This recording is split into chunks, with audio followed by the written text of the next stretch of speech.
Teman-teman Foodpreneur, kali ini kita akan membahas tentang strategi membuat brand kuliner cepat terkenal. Siapa yang nggak mau kan brand kulinernya cepat terkenal? Cepat ini kadang-kadang terkorelasi juga dengan keterbatasan modal kita. Karena kita modalnya cuma segitu-gitunya, pastinya di hari pertama kita buka, kita pengennya langsung bisnis kuliner kita meledak. Kemudian sekarang juga konsumen mulai banyak maunya dalam tanda kutip karena kompetisi yang sangat tinggi sekali. Brand-brand yang unik, kemudian produk-produk yang luar biasa menarik perhatian menjadi kompetisi kita. Bagaimana caranya kita bisa keluar out of the box dan betul-betul menarik perhatian target market kita dan pada akhirnya brand kita cepat terkenal dari hari pertama kita buka.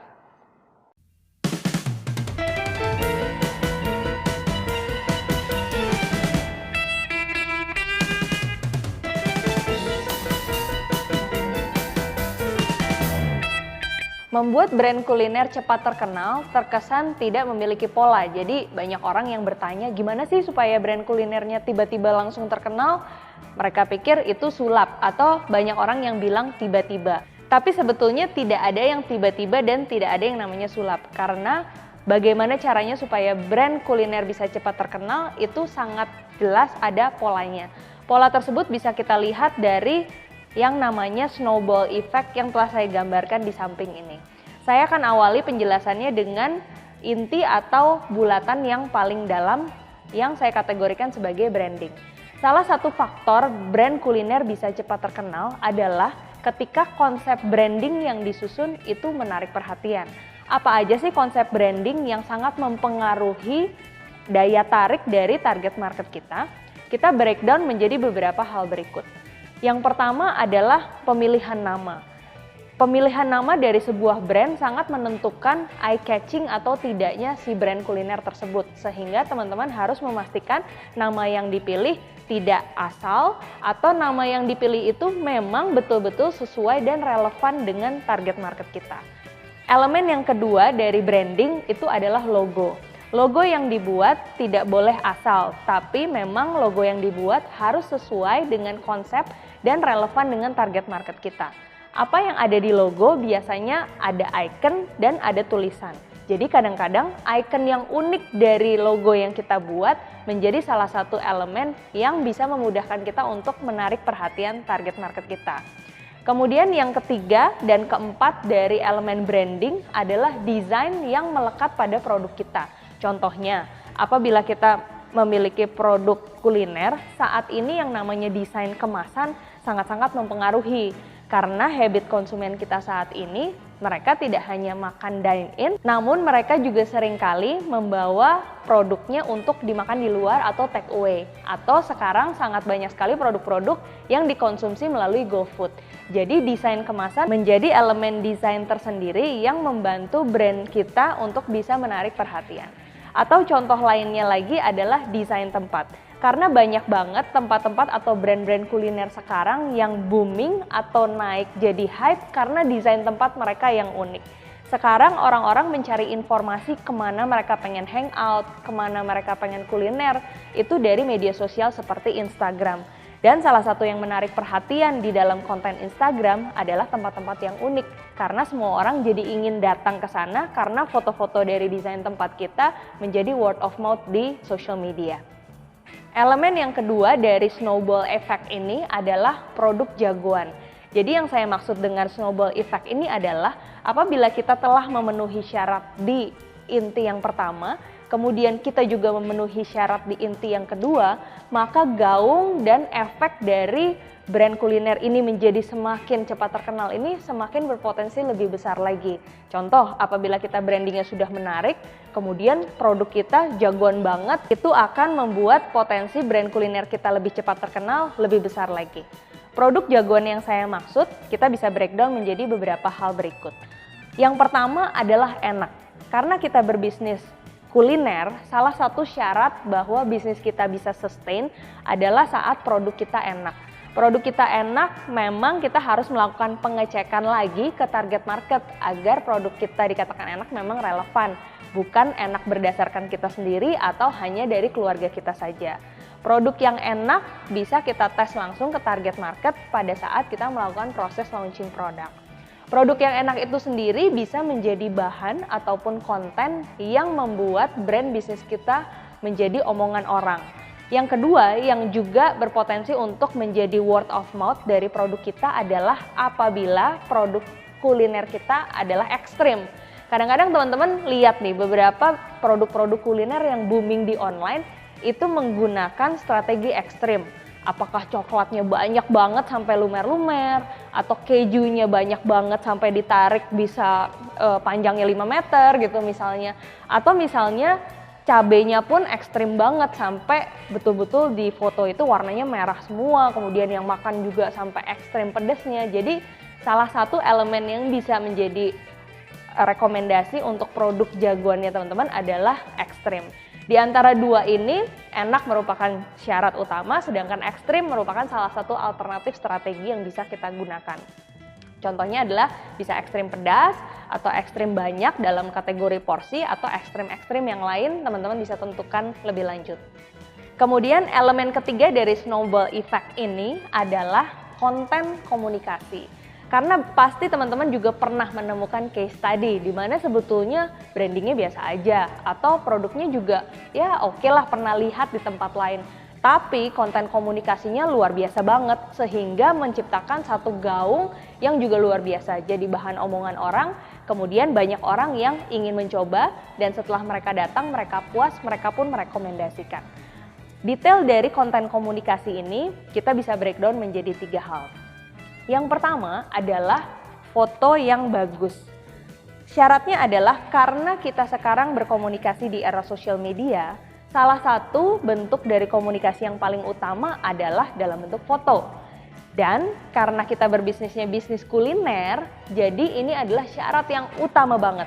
Teman-teman nggak boleh mengupload foto produk kulinernya teman-teman, tapi kalau dilihat pun bisa membuat konsumen jadi nggak selera. Nah itu adalah anti banget lah melakukan hal itu. Jadi apabila teman-teman mau posting foto produk kulinernya, pastikan memang fotonya bagus, kemudian dari sisi pencahayaan baik. Kalau misalnya warna merah, ya tampilnya warna merah, jangan warna merah setelah hasil foto nanti tampilnya warna hijau gitu. Nanti konsumennya jadi malah nggak selera ngelihat foto produk kita.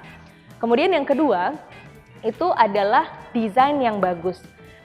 Karena saat ini social media menjadi media utama, maka desain grafis yang bagus merupakan syarat yang utama juga.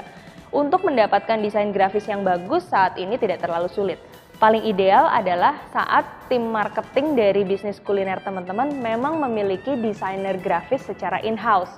Sehingga setiap hari bisa memproduksi berbagai konten komunikasi yang cukup banyak dan bervariasi. Tapi jika teman-teman belum memiliki budget secara khusus untuk punya desainer in-house, banyak sekali situs-situs seperti 1000 Lancer yang merupakan komunitas yang berisi desainer-desainer grafis, di mana teman-teman bisa menggunakan jasa mereka.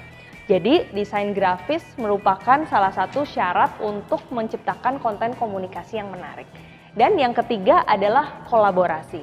Konten komunikasi dalam bentuk kolaborasi juga sangat penting. Kolaborasi bisa dilakukan dengan banyak pihak. Bisa dengan orang-orang yang terkenal di sosial media seperti buzzer ataupun influencer. Kemudian bisa juga dengan artis atau bisa juga dengan brand lain. Brand lain itu juga bisa sesama pebisnis kuliner atau misalnya dengan brand lain seperti dari industri yang berbeda. Seperti bank, atau seperti kampus, atau seperti komunitas. Karena dengan kita banyak berkolaborasi dengan pihak-pihak lain, exposure dari brand atau bisnis kuliner kita pun akan semakin luas. Masuk ke elemen yang keempat dalam snowball effect ini adalah media komunikasi. Media komunikasi ini kita bisa breakdown menjadi 5 hal. Yang pertama adalah kita harus menggunakan media yang populer. Media yang populer ini sangat kontekstual sekali. Contohnya apabila sekarang kita lihat data-data dari media consumption di Indonesia terkait dengan target market yang kita tuju, memperlihatkan berbagai macam media yang berbeda-beda. Contohnya apabila kita menarget milenial, kemudian di kota-kota besar, media-media yang paling banyak mereka konsumsi adalah seperti social media, tepatnya adalah Instagram ataupun Facebook. Sehingga data-data yang relevan dengan target market harus teman-teman sering update. Karena kita tidak akan pernah tahu 5 tahun lagi sebetulnya media yang populer apa sih. Kemudian kita sebagai bisnis kuliner sudah selayaknya untuk selalu mengikuti tren tersebut sehingga kita tidak salah menggunakan media. Poin kedua dari media komunikasi adalah iklan Instagram dan Facebook. Karena saat ini media yang populer yang banyak digunakan oleh target market di Indonesia adalah Instagram dan Facebook, kita tidak boleh melupakan salah satu fitur yang juga cukup efektif untuk meningkatkan awareness dari brand bisnis kuliner kita, yaitu melalui iklan. Di Instagram ataupun Facebook, kita bisa memasang iklan konten kita dengan memilih demografi yang cukup spesifik. Misalnya kita ingin iklan kita hanya muncul di orang-orang yang tinggal di Kota Bandung, usianya misalnya dari 15 sampai 20 tahun. Atau berbagai spesifikasi lainnya itu kita bisa setting pada saat kita memasang iklan di Instagram atau Facebook. Kemudian yang ketiga terkait media komunikasi yang efektif untuk membantu brand kuliner kita cepat terkenal, itu adalah yang dinamakan dengan buzzer ataupun influencer. Buzzer ataupun influencer itu adalah mereka yang memiliki followers yang cukup signifikan banyak dan bisa jadi artis ataupun bisa jadi non-artis. Karena saat ini banyak anak-anak milenial ataupun Gen Z yang sebetulnya profesi utamanya bukan artis, tapi mereka memiliki followers yang cukup banyak. Buzzer dan influencer ini bisa kita lakukan kerjasama dengan dua cara. Yang pertama, biasanya memang mereka memiliki rate khusus sehingga kita tinggal kontak mereka saja, baik itu melalui direct message misalnya, kemudian kita jelaskan bahwa kita ingin mempromosikan produk kita melalui mereka. Biasanya kalau misalnya mereka memang memiliki rate, mereka akan kirimkan ke kita dan kita tinggal review apakah oke atau tidak, cocok atau tidak dengan budget kita. Cara yang kedua untuk bisa juga berkolaborasi dengan mereka adalah dengan mengundang mereka, baik itu pada saat kita melaunching produk baru ataupun melaunching bisnis kuliner kita. Kita bisa mengundang mereka. Ada yang memang mereka mau datang tanpa fee tertentu, tapi ada juga yang mereka memiliki rate atau fee tertentu untuk mengundang mereka. Jadi itu bisa disesuaikan dengan budget yang dimiliki oleh teman-teman. Nah, yang keempat, yang juga berhubungan dengan media komunikasi yang bisa dimanfaatkan itu adalah dengan mengundang media atau berbagai aktivitas public relation. Yang dimaksud dengan aktivitas public relation adalah berbagai activity yang dilakukan kemudian mendapatkan manfaat exposure, tapi pada dasarnya kita tidak mengeluarkan nilai uang untuk beriklan. Contohnya nih, misalnya kita mau launching outlet kita atau misalnya mau launching produk baru. Kita bisa mengirimkan surat undangan, kemudian kita sebar ke berbagai media yang ada di kota kita ataupun di kota lain. Misalnya dari media televisi, kemudian media radio, kemudian media online juga saat ini banyak.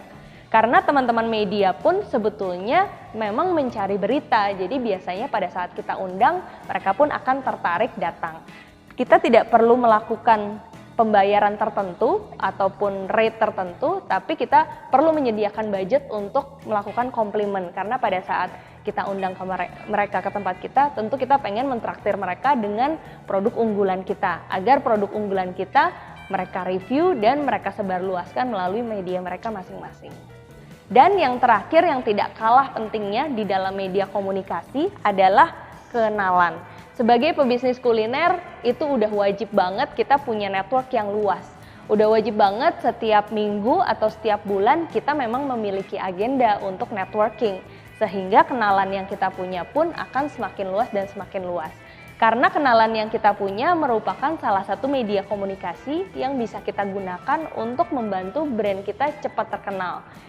Karena dengan siapa kita kenal, itu bisa memberi sumbangsih pada seberapa cepat brand kuliner kita bisa terkenal. Oke, masuk ke elemen yang kelima di snowball effect ini, last but not least adalah sales channel. Sales channel yang saya maksud di sini adalah pada saat kita sudah memiliki branding yang menarik, kita memiliki produk yang jagoan banget, konten komunikasi kita juga menarik banget, kemudian kita memilih media komunikasi yang juga cepat, tepat, dan luas.